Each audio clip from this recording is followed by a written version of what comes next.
Assalamualaikum warahmatullahi taala wabarakatuh yang dimuliakan Profesor Dr. Ahmad Sunawarilong dan juga rakan.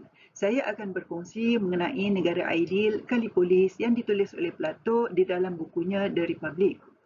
Ketika buku ini ditulis, Athens negaranya sedang mengalami krisis dalaman dan juga diambang kekalahan berperang dengan Sparta.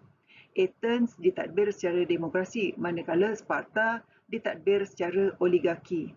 Buku ini ditulis dalam bentuk dialog antara Sokrates dan murid-muridnya. Jadi tidak pasti sama ada ia idea daripada Sokrates ataupun Plato.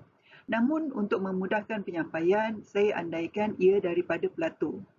Menurut Plato, untuk menjadi negara ideal, perlu ada 3 kelas sosial, iaitu produser, penjaga dan juga pemimpin.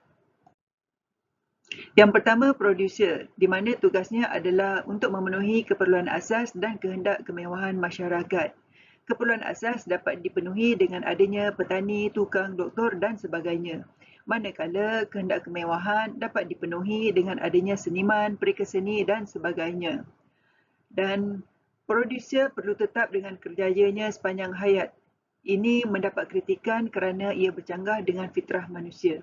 Namun apabila negara sudah menjadi ideal, sudah pasti ia menarik penjajah. Dengan itu, ia memerlukan penjaga ataupun guardian. Yang kedua adalah penjaga atau guardians.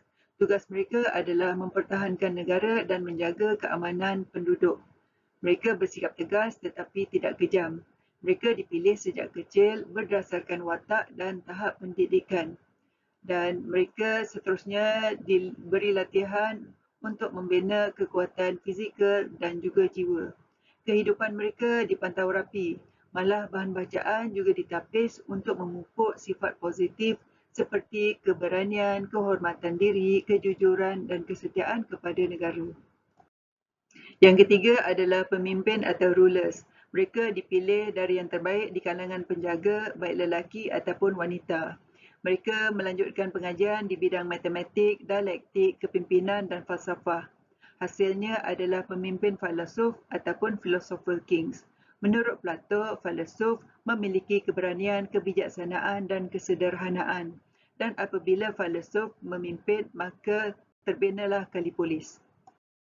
Namun ada peraturan untuk kelas pemimpin. Mereka tidak boleh memiliki harta dan mereka tinggal di tempat yang disediakan oleh pembayar cukai. Dan mereka tidak boleh bermonogami. Mereka berkongsi pasangan sesama mereka. Semua anak yang dilahirkan adalah anak-anak mereka. Dengan itu mereka tiada motivasi untuk tamak dan korup atau melanggar undang-undang demi keluarga dan kesetiaan mereka adalah hanya kepada negara. Dan ini sudah pastinya mendapat kritikan kerana ia bercanggah dengan fitrah manusia. Untuk memastikan setiap individu berada di dalam kelas sosial masing-masing, diadakan mitos logam atau the myth of metal, di mana setiap individu dilahirkan sebagai emas atau perak atau gangsa yang tidak boleh ditukar-tukar, di mana emas merujuk kepada pemimpin, perak kepada penjaga dan gangsa kepada orang kebanyakan. Sudah pasti konsep deterministik ini juga mendapat kritikan.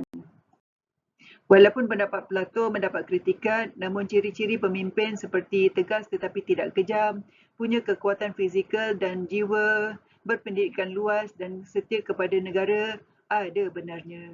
Dan itu saja perkongsian daripada saya dan saya sudahi dengan wassalamualaikum warahmatullahi taala wabarakatuh.